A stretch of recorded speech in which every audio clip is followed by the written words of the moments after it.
मोमिनो, इस्लाम में पूरे पूरे दाखिल हो जाओ और शैतान के पीछे न चलो, वो तो तुम्हारा खुला दुश्मन है।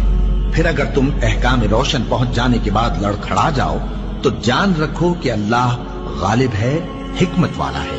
क्या ये लोग इसी बात के मुंतजिर हैं कि इन पर अल्लाह का अजाब बादल के साइबानों में आ नाजिल हो और फरिश्ते भी उतर आए और काम तमाम कर दिया जाए?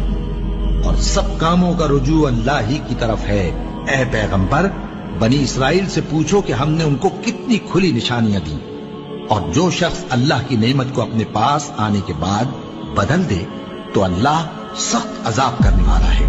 और जो काफिर हैं उनके लिए दुनिया की जिंदगी खुशनुमा कर दी गई है और वो मोमिनों से तमस्खुर करती हैं, लेकिन जो परहेजगार हैं वो क़यामत के दिन उनसे ऊपर होंगे। और अल्लाह जिसको चाहता है बेहिसाब रिज़्क़ देता है।